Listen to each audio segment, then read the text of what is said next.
Welcome, welcome. It's a little bit more of a somber episode, so I'm not being as bombastic for this one, but welcome everyone. This is episode 4 of A Night of the Seven Kingdoms and our ramble view of it.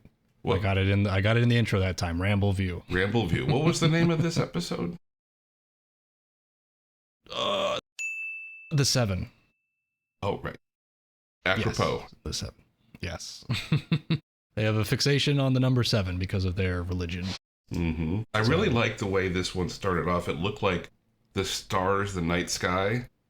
Yeah. And the camera was kind of changing and twisting and moving down, and the contrast was changing, and it's the ceiling of a jail cell. Yeah, I thought that shot was so cool. When I saw it, I was like, I have to talk to Dad about this because it was so cool. I was like trying to think of how they would get that shot. Imagine like they start with the ceiling, right? And then they like lower the contrast or something. Like they take, the pinpoints of light and make that the starry sky and then transition it that way. Mm-hmm. But yeah, that was just so seamless. I actually, when we were watching it, I had to replay it the first time because I was like, wait a minute. That was super cool. I need to see that again. Yeah. So They definitely had to paint it. If they did it the way I think they did it, it's simply changing the color grading. They crushed it. They had to paint the ceiling a certain way to make sure that the light parts stood out. Because the dark parts weren't black. They were kind of like a dingy green look. It was the stone and mortar, but in color grading, if you crush the levels, all the darker areas get super dark, and you can retain the lightness, so it looks like stars. And then you just raise the levels back up to normal, and there you go. You got a ceiling in a jail cell. oh man, yeah, It was that's cool. Yeah. Yeah. So starting with that cool shot, we see Dunk in the jail cell. High level, awesome episode. Yes. I think that goes without saying. So we can just dive right in. Good talking episode. Lots of Yes. information and just really good performances. Yeah, really awesome performances, and there were a lot of double takes almost like throughout the episode of like, what? Oh, that character said this? Oh, what? Huh? I do have a couple nits to pick, but we'll get into that. But yes. Okay. So yeah, we start out with Dunk in the cell and having his conversation with Egg, and right away, I think it was cool that Dunk, even in the cell in this situation, he looks at the rat that's on the, in the thing, and he's almost smiling. It's like very faint, but he's almost smiling. So like even in this situation, he's still finding the brightness in life. He's still appreciating this little rat guy with him. Considering he's a knight in a jail cell, in a dungeon, this rat comes up, and there's a couple things that could happen. He could shoo it away. He could try to kill it, maybe try to eat it. I don't know. But he treats it like a pet. Yeah. It just shows he's what a good guy he is. Mm-hmm. Yeah. So, yeah, I like at every that opportunity. Touch. Yeah. And we know that he was starving because when Egg comes in and brings the food, he starts chowing down. So yeah, I was almost not expecting, but thinking like, oh yeah, is he going to eat this rat or something? But he does not. And they have a little conversation. Well, no, he didn't have a conversation with the rat. Well, sure. He only talks to horses. He doesn't talk to rats. He only talks to horses. But I did like when Egg came in, this is our first time seeing him in his royal regalia. Yeah, he looked really good in the outfit, like the red and the black. Like I love the outfit that they have. He looked great. Obviously, Dunk is upset, right? And the funny thing is that he's super upset about Egg lying. And he makes a point that Egg was lying about being a squire or being a stable boy because he knew it would be wrong to do. And so like that's why Dunk is so upset with him. Like, it doesn't matter. Like, you knew you were doing wrong, because Egg says he didn't mean any harm or anything, and Dunk is like, yeah, of course you did. You were lying about it. Which I think is funny. It's interesting to me that in this exchange at the end of the last episode, the first 3 episodes, it was this very knightly, squirely relationship, father-son relationship. He would talk down to Egg and try to teach him his betters. And now the tables are turned. Now Egg's a prince of the royal crown. He's in a dungeon. But their relationship didn't change. Egg is still calling him sir. He's very apologetic. Dunk is still berating him, and in his, not a mean way, in his parental way. And I just thought that was really interesting that, they didn't miss a beat. They still have that relationship. despite the fact that the situation has changed. Yeah. Yeah. I think that was a really cool or neat just characterization for both of them. And even with Dunks, yeah, like you mentioned, like berating him, it wasn't, you filthy liar or anything. It was Right. very just, I'm disappointed in you. Like, Exactly. obviously he's upset, but it was more disappointment than outright anger and whatnot. So it's funny that I see Dunk starting to make the connections between the Targaryens and what Raymond Fossaway said about them. Yeah. Right. With because he mentions like, oh, I didn't know any Prince Eggs, and he's like, it's short for Aegon, and Dunk is like, oh, after the Conqueror, because Raymond had just gone on that tirade about how they conquered our lands, enslaved our people, and whatnot. And so now Dunk is like putting it together that like Egg might just be another one of those kinds of people. He's named after the Conqueror. He's lied to me. He's got me in this mess. He's not looking too charitably on the Targaryens. No, it's his eyes are definitely opening. Yes. But that takes us to talking with Baelor. After he's done eating, doesn't want to make another prince wait. Right off the bat, though, he vouches for Egg with Baelor. So even after he's berating him and upset with Egg lying, he is a good kid. He's good at his work when he sets his mind to it. Dunk does vouch for him when Baelor is like, don't spill the wine on Sir Duncan. He's like, he's not going to. He's good at what he does. Right. So good guy Dunk still there. Well, in this sequence, when Baelor's talking to him, what's the brother? Is it Daron? Yeah, who was the in oldest. the inn. Yep. Oh, okay.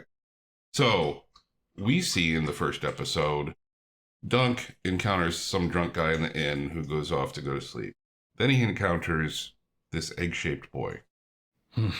He leaves. So when Baelor's laying out the problems ahead for Dunk, he says that Daron reported him as a robber knight who made off with Egg. Yeah. Here's one of my nits. It's a bad piece of writing. Dunk replies, he's lying. I left that inn 4 nights past. Prince Daron did not pursue his brother's captor. But Dunk did not capture Egg. This is to keep Baelor and the royalty still being suspicious of Dunk.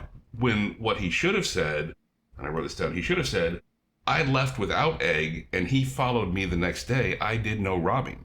Sure. I saw it more as like, because there was a bit of an in the subtitles. It does have a period on that line of dialogue from Dunk, but I heard like more of like an inquisitive tone, like, oh, what? And he didn't chase after his brother's captor? More of like an accusatory, like, we all know this is bullshit, right? Because he's saying I stole him, but he didn't chase me. So yeah, what? Hello, Squire here. Yeah. So I think it was more because I think both Dunk and Baelor know that that's a lie. Obviously, with how Egg is treating Dunk and, taking him food and treating him honorably and whatnot, like, I think it's pretty obvious to Baelor that he wasn't stolen. So I think it was more of just like Dunk trying to call out how absurd that sounds when, if I stole him off, don't you think you'd be chasing me for 4 days? I left that 4 days ago. And he didn't chase his captor.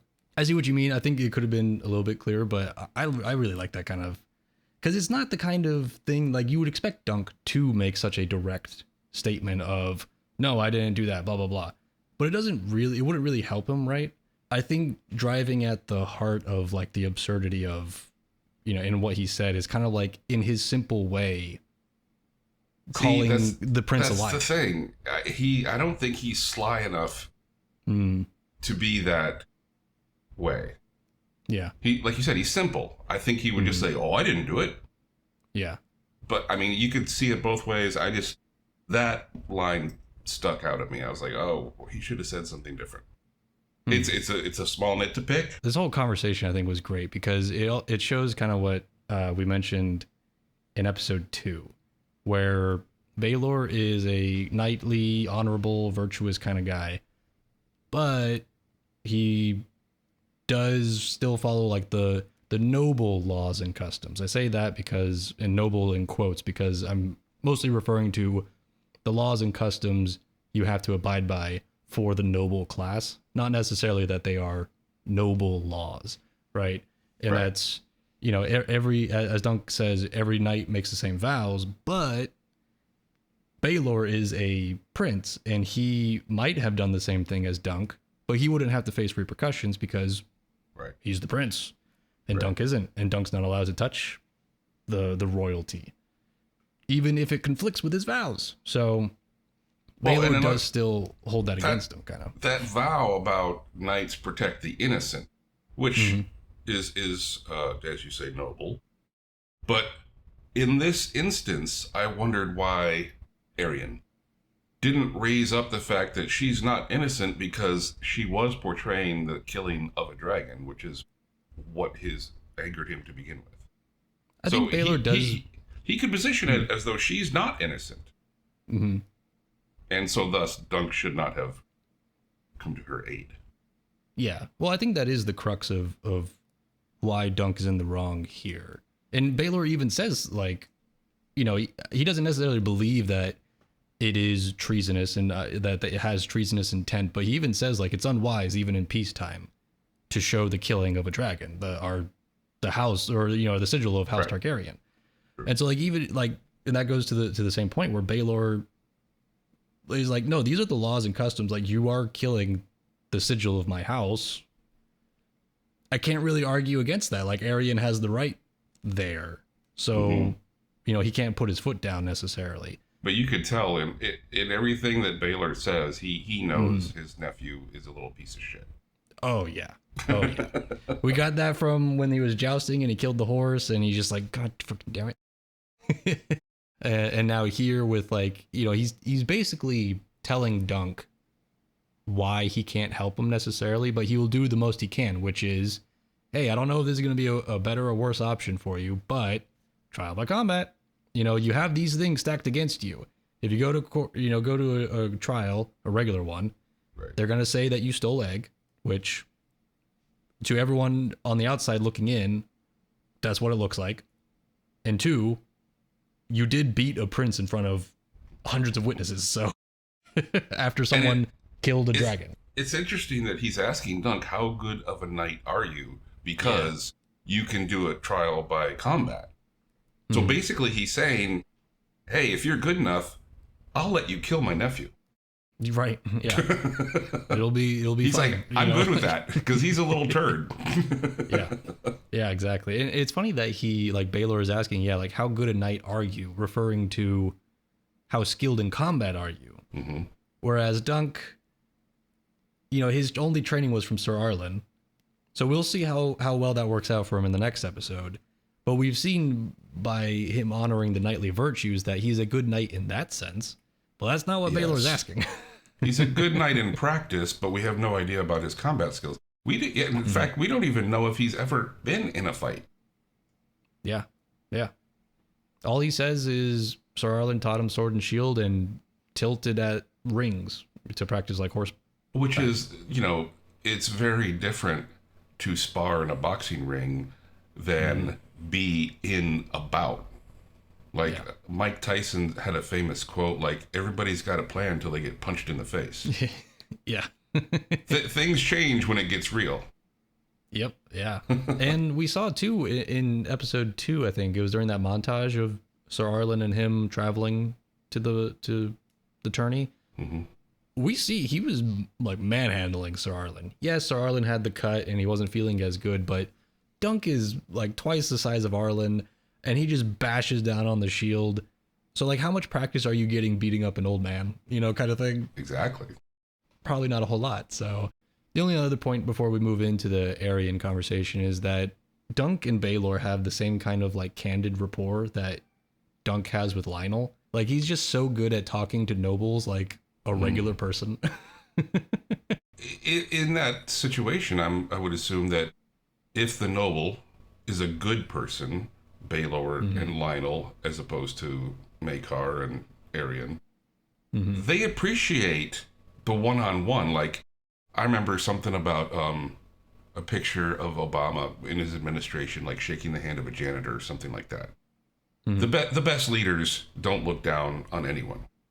Right. And Baelor and Lionel appreciate Dunk for his candidness and honesty and real man about him sort of way that, otherwise everybody else is sucking up to him. Yeah. Yeah. So they like Dunk.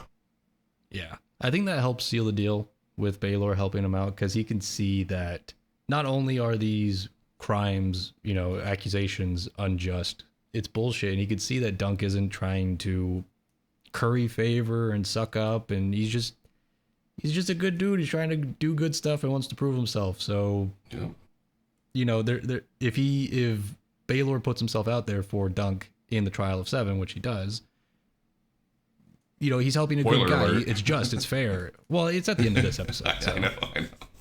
But yeah, hopefully you aren't watching this alongside the episode at the same time. You'd have to pause a lot. Yeah. But yeah, so I think that definitely endears him to the nobles who actually help him out. So, But moving into the convo with Arian and whatnot, I think it's really funny that right off the bat, Makar is so fed up with Arian because he's just smashing the nuts and chewing so loudly, which is the same thing Makar was doing. Like when Makar came in episode 2, he was just sitting there chewing nuts too. But his son like amps it up with the fucking smashing of it and just so loud and obnoxious. Makar is just like, man, can you just not? So we get that setup between them right off the bat. 'Cause I think this is the first time we've seen Makar actually interact with Arian, and he's not very happy with him. And the main takeaway from this is that Dunk says trial by combat, and Arian pulls out this bullshit of this ancient custom taken over by the Andals with trial by 7. And and Baylor explains that it helps the gods intervene for the innocent. And that's my other nitpick about dialogue, the writing, is Arian says, oh, I want trial by 7. His dad, Makar, says, what's trial by 7? And Baylor explains it. I thought that was weird that Makar wouldn't know what that is. And it was completely unnecessary because after Baylor explains it, then Dunk says, well, what does that mean? So all you had to do is take out Makar saying, I don't know what that is, and have Dunk say, well, what does that mean? And then have Baylor explain it. Dunk wouldn't know what it is. Right. I don't know why they had Makar not know what it is and have Baylor explain it twice. Yeah. I mean, when it comes to making film, because I make short films, the shorter the better. If there's any redundancy, even if you're taking out a couple lines that saves 15 seconds, it's better to be 15 seconds shorter. Just be more concise and get there. So that jumped out at me. I was like, why would he not know? And why did they have to explain it twice? That's just a waste of time. But that's a technical thing. I can see that for sure. I did like it because in my head, I guess I'm explaining as like Makar just doesn't care about any of this shit, and Probably so not. it might show some character development for him. But I do like how Makar is just fed up with his son for suggesting it. Like, are you fucking kidding me, man? You just one-on-one him. Are you scared of him? Come on, Right. dude. Yeah. And Arian, of course, is suggesting it because he can't get out of the trial by combat with Dunk. I do think he is scared of him because Dunk is Yes. big. Right. But he wants the situation to be that Dunk can't get 7 people, and so therefore he doesn't have to fight him, Right. and they can just be, oh yes, by your will, Prince, we'll do whatever you say. We'll chop off his hand and foot. Arian is trying to use a loophole to make sure he doesn't die.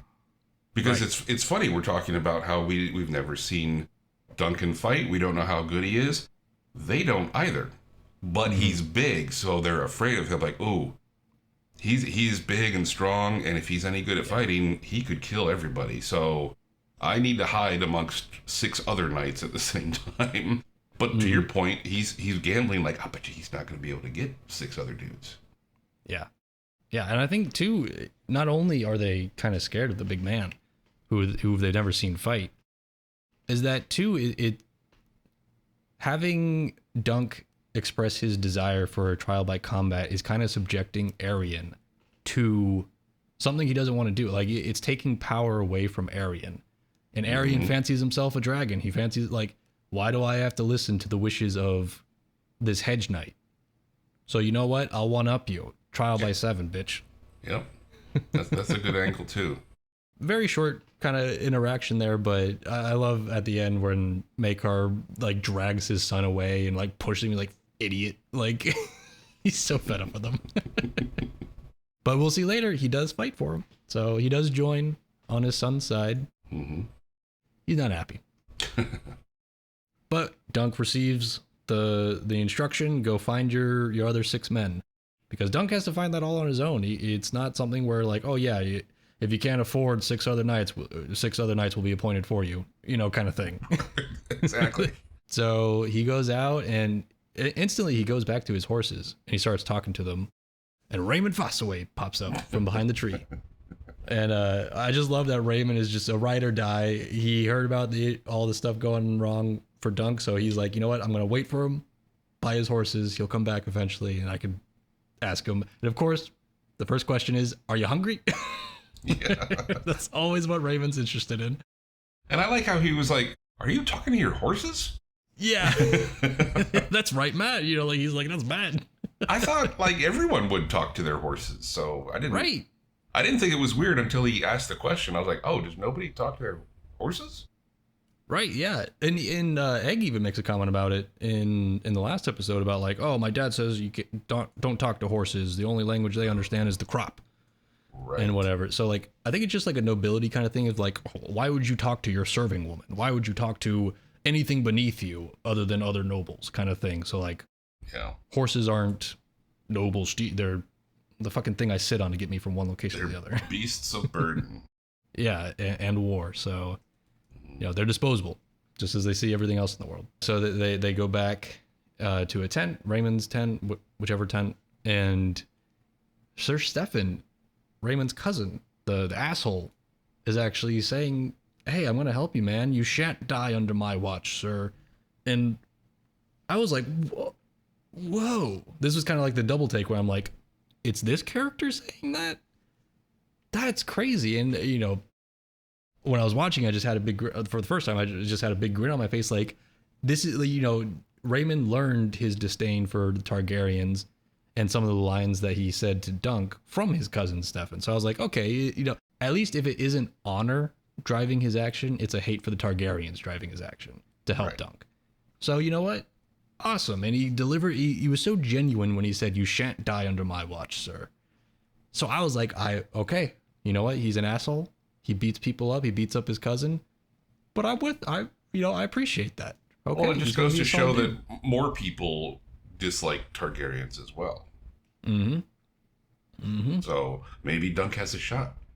Yeah, exactly. And Sir Stephanie leaves saying like, I'm going to go find some other men, he mentions a couple names and he says he'll go off and find them. And so Dunk and Raymond have this little exchange where Raymond's like, you should just run, dude. You're like, right. And Dunk's like, well, wouldn't they kill me? And Raymond's like, aren't they going to kill you anyway? Yeah, good point.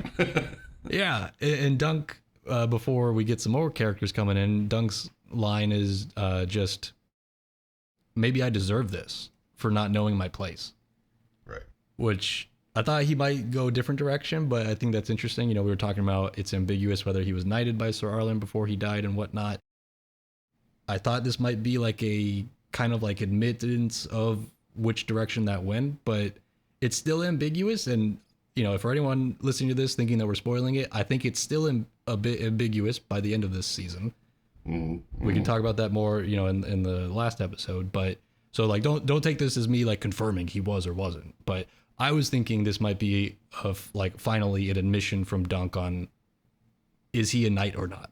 Right. But it's still ambiguous. He just says for not knowing my place, which beating a prince is definitely not knowing your place in this world. But it could also be attributed to, I wasn't knighted and I tried to be a knight and I got my ass handed to me and this is what I get. So, and so after that, we get the Targas coming in, Darren and Egg. And Dunk in this instance was super excited to see Egg. He was actually happy. That's what I wanted to point out. It's very sweet and touching when Egg enters and Dunk's so excited and joyous to see him. Mm-hmm. It just goes to show their bond. Yeah. Yeah. Even if he's mad at him for lying or whatever, and about to Egg, die. Yeah, that's his bro, and it's not necessarily Egg's fault, right? It is Darren who's lying, and Darren is here. And Dunk, of course, assaults him. He pulls out a knife. He gets. He didn't learn his lesson. No. And it was funny too, because like when Raymond was pulling him off of him, he's like, "What? Are they gonna kill me twice?" Like, he's like, "I don't care at this point," you know.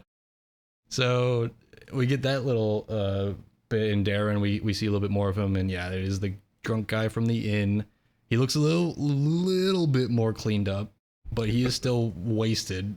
So he's not very all together. But he mentions that, you know, he'll take a fall. He has to fight in the trial by 7, but he'll take a fall. Just give him a little, you know, knock on the head, make it ring a little bit. Clout on the ear. Yes, give him a little clout on the ear. and he'll stay down. So Darren does not care about this, and Dunk even mentions something about his honor, and he's like, you know, whoever has my honor can keep it. I don't care. Like, but I'm not a part of any of this. I'm just being forced to do it. So, and I'm assuming he was knighted by his dad against his will. Like, he doesn't want to do any of this shit. You're right. But he's the heir behind Maekar. You know, obviously not heir to the throne, because like we were saying in the last episode, Maekar is the fourth son, but Darren is his eldest son. So, you know, whatever land that Maekar has or whatever, Darren would inherit. Mm-hmm. And he's just a drunken wastrel who does not care about knightly honor and virtues and whatever. Yeah, even when he says, you know, I'm relegated to, I'm saying it wrong, but he realizes he's going to hell, and he says probably one without any wine. Yeah. See, to him, that's really important. Like that. Yeah. And it was right after saying, like, hey, I know my lie, like, cost you, like, is dooming you right now. Well, I'm sorry. Right. But I'm going to hell too, and probably without wine. So, you know, like, yeah. Like, oh, thanks for that very limp apology. Right. You should feel sorry for me too. Right, exactly. We're in the same boat here. Yeah.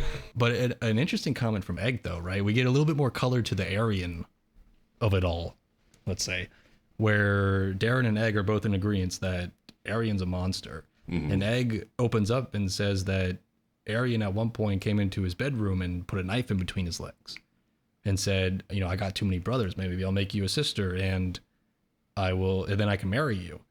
And Raymond laughs at that. You know, if you think about one of the comments he made about, oh, they're incestuous aliens. Oh, yeah. This is just proving his point. Yep. And I think Darren gets a pretty witty comeback from that. You know, oh, if only Aryan was a Fosway, he'd think himself an apple instead of a dragon. Then he wouldn't be so dangerous. Right. So Darren's got some wit about him. He's a drunken wastrel, but he's a prophetic, witty kind of guy because of his dreams. And the dream that he had in relation to Dunk is a dead dragon with the wingspan that could cover this whole area was dead on top of you. And Dunk asks, like, well, did I kill it? And he's like, I don't know. But you're alive and the dragon's dead. So foreshadowing. Whatever that means. Does it have to do with that the fortune teller lady saying how Egg will burn and, or, you know, whatever, and die and everyone will rejoice? Does it have to do with that? Does it have to do with something else? There's a lot of Targaryens here. It could mean any one of them. Oh, sure, right. You know, these plagues dream Darren, and that's why he's a drunk, because he has these prophetic visions that come true in some form or another, and he's haunted by them. Right. You kind of feel sorry for him, but also kind of don't. You know, he is kind of just a piece of shit, so. Or as you said, a wastrel. And now you see why Maekar is so upset with all of his sons, because, you know, the only one who seems to be good, Egg, is too puny to be a knight, as folks say. You know, all of Maekar's sons are kind of not living up to his standard. Oh, I know how that is. Yeah, don't you? So in this case, I would be Aryan. I'd be the one who thinks I'm a dragon. Which is funny that, like, they mentioned, like, oh yeah, he actually fancies himself a dragon in human form. And going back and rewatching it, like, the tongue movements Aryan does, very just like serpentine, like when he's spitting out the blood when Dunk punched him around, and he like kind of licks it up and whatever. It was very just serpentine kind of. So very small detail, but I can definitely see how Aryan thinks himself a dragon. He takes it into every action that he does. Right. Egg is going to squire for Dunk in the trial. Darren's going to take a hit and go down. And Dunk kind of wanders off to the performer's tent. And kind of where all the action happened, right? And all the puppets are still like strewn about. there was a fire a bit, so some of it's burned down, and we hear Tanzel's voice saying, "You are no knight, you are Florian the Fool." Obviously, Dunk is feeling that, and he even picks up the Florian helmet or head or whatever from the puppet. And as he's just, pondering his life, what brought him to this point, Steely Pate. We didn't mention Steely Pate in the episode he popped up in. Oh, the one-eyed guy. No, the armorer. Oh, the armorer. Okay, yeah. Yeah. Very, very small part, but I really like him. I like that character. Yeah. Good delivery. He's very just like, I don't know, like straightforward, I guess. I don't know. He matches Dunk kind of in a way. And he mentions that, okay, he has a shield, so they go talk for a little bit, and this is where Dunk sees his final shield that Tanzel painted. Mm-hmm. And he's very upset by it. It's basically exactly what they described. A sunset, the elm tree, a shooting star, to signify, at the beginning of this tourney when Dunk and Egg first got here.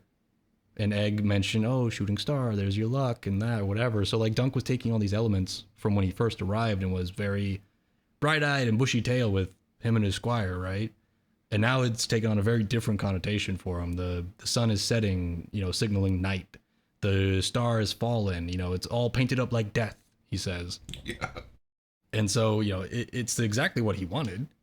But now he's at a very different spot in life, and it has a different meaning for him. So, right. It was a good touch point. And I like how Steely Pate, I didn't know his name, it tells him, no, look at the tree. It's got spring leaves on it. Mm-hmm. So the spring is the sign of regrowth and abundance. So it's a little glimmer of hope for Dunk. He even helps Dunk out. He puts a new rim on it and everything. Mm-hmm. And he only charges a copper. For you, a copper. That's the thing. I mean, he was talking about how many hundreds of coins it was going to cost. And I think Dunk did pay him a forward of some amount, but he had a balance. And then the guy's like, well, for you, a copper. So he is clearly on Dunk's side in terms of everything that's going on around him. Like, you got the shaft, kid, and I hope for the best for you, and I'm gonna try to help you in the ways that I can. Yeah, it's a good barometer for how the common people would see Dunk. They're on his side, like they see a knight, supposedly a knight, do something good for a commoner, which is not something a knight would do, and especially against the prince, or at least one of the princes. I think it's not just Steely Pate; it's most of the common folk who see this are just like, Dunk is in the right here. He doesn't deserve any of this. So Steely Pate's going to help him out as much as he can. He gives him a little pep talk on, how the shield actually signifies life and growth and whatnot.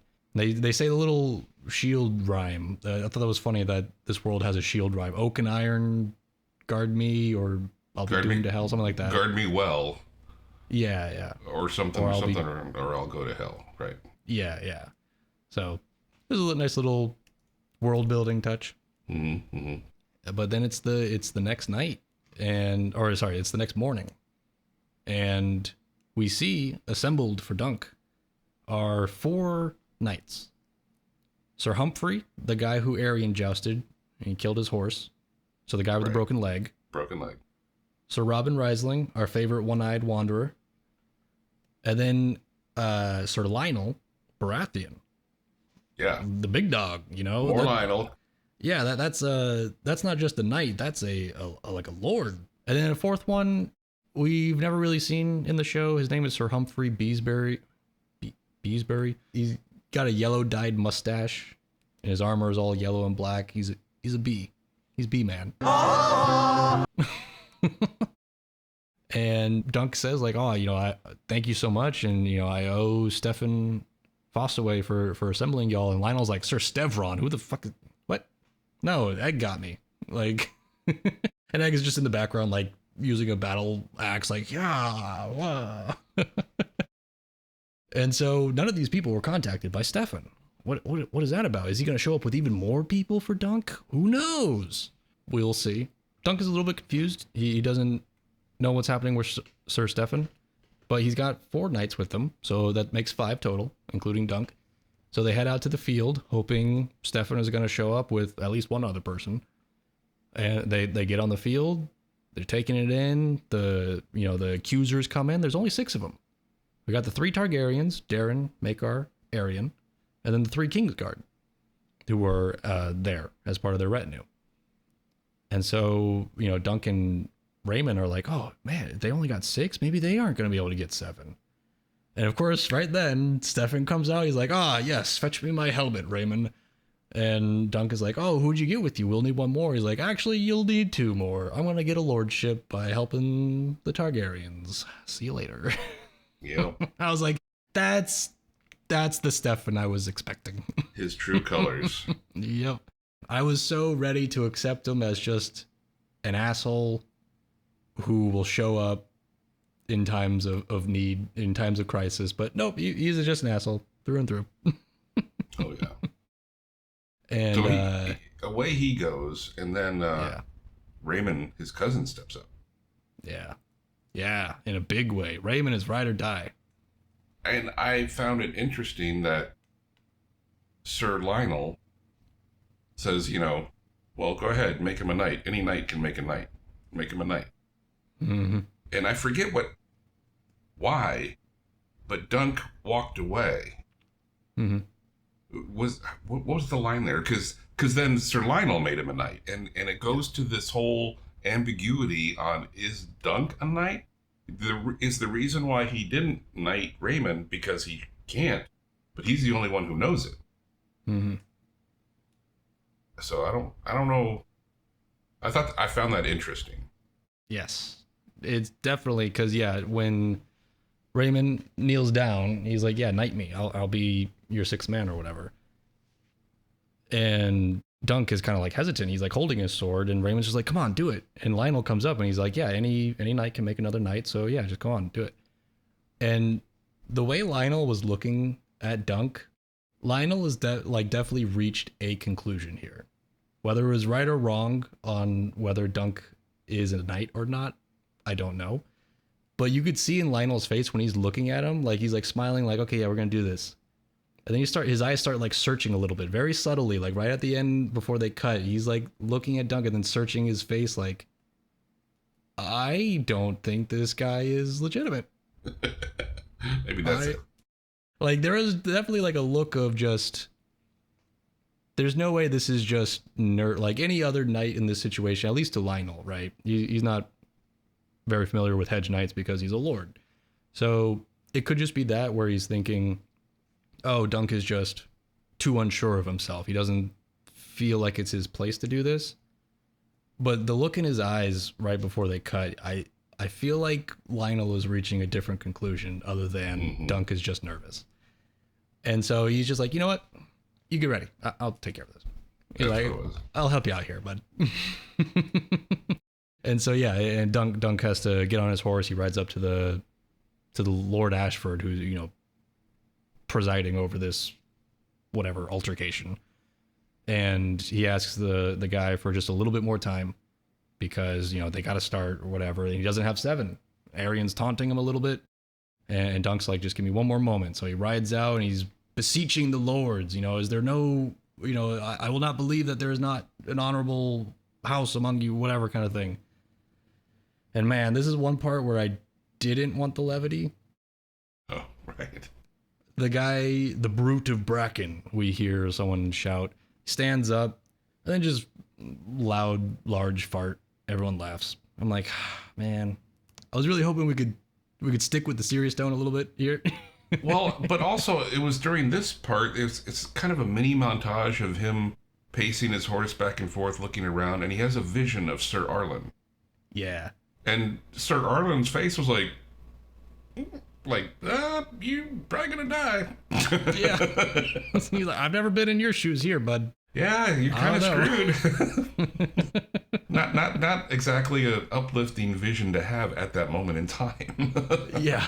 And it was kind of weird. Like, it was weird placement. I didn't quite know, because it was right when he's riding up to the guy to, before saying, hey, I need a moment. It was while he's riding up there, he kind of like looks up at the lords, I guess, or whatever. And yeah, Sir Arlen is just like, And so I was like, I didn't exactly know what to take from that other than just like, oh, hey, it's a joke, haha, kind of thing. Right. But I don't know. It was weirdly placed. So we're getting down to the end of the episode. If they've got, Arian's got his 7, and if Dunk doesn't have 7, he automatically loses and he'll die. Yeah.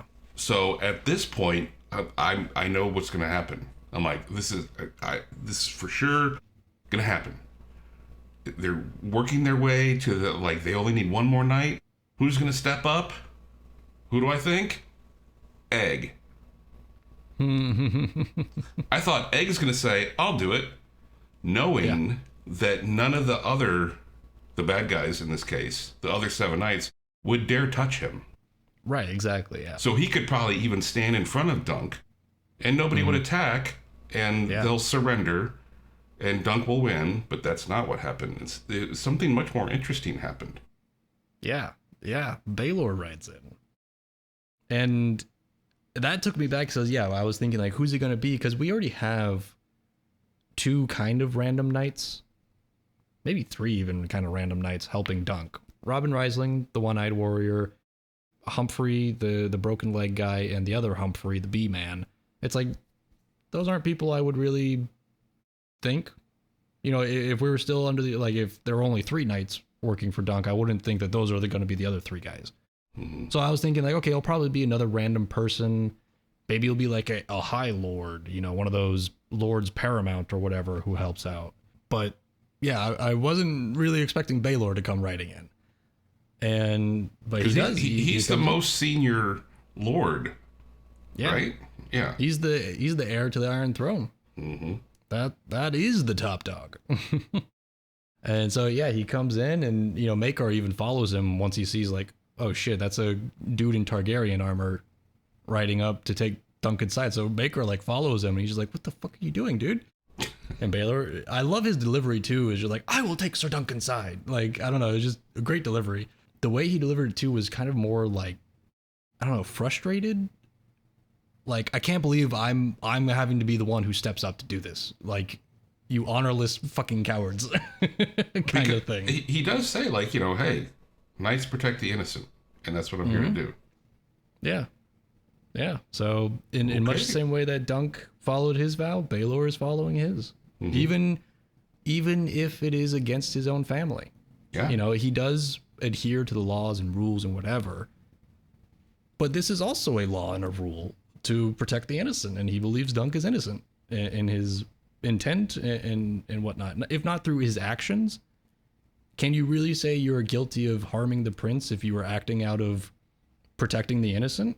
Mm-hmm. It's like when those laws conflict, most people would just be like, I'll take the Lord's side. But he's like, no, you were wrong, Arian, and I will fight for the person you are accusing. If you really want to push this claim, I will take Sir Duncan's side. He also could have been trying to manipulate the contest insofar as knowing, well, I mean, he's not king, but he's next in line to be king. So the king's guards won't attack him. His brother won't attack him. He doesn't know it, but Darian's going to take a fall. So what he's trying to do is to position everybody to not fight and leave it down to Dunk versus Arian. Yeah. Which is what the combat would have been before Arian pulled the 7 out of his butt. Yeah. So I think that's an interesting angle. Absolutely. Yeah. It is absolutely something that Baylor will be thinking. Like, he's trying to use everything that he has available to help someone he views as innocent. Right. If it were up to him, none of this would be happening. Arian would just say sorry and fuck off. Right. And also, I think in the first episode I mentioned that right at the beginning when Dunk is like, holding Arlen's sword and the Game of Thrones music is swelling and then it cuts to the explosive diarrhea. I mentioned that I think that was the only time that the Game of Thrones theme song appears. Mm-hmm. I was wrong. It also appears here when Baylor rides in. And I think it was perfect. It was the perfect time to bust that out and just let it play, because it plays into the credits as well, so you get the whole theme. And I was like, I'm fucking ready for this, man. I'm so ready. But yeah, the whole time I was checking the time on the episode, like, are we going to get the fight this episode? No. Oh, no, it doesn't. Okay, if we get the fight, it's going to be really short, so I don't really actually want it now. And then this develops, and I'm like, okay, next episode. I am here for it.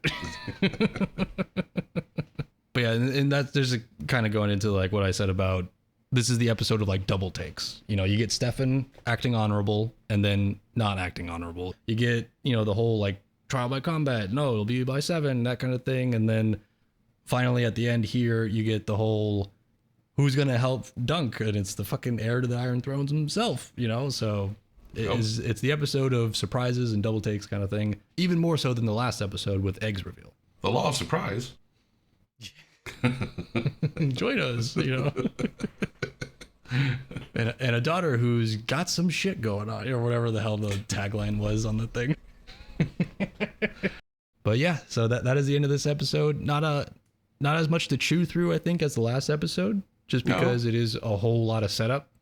Yeah. But man, just the performances and everything that goes into this show is just top-notch, phenomenal, and I cannot wait to talk about the next 2 episodes. So, ooh.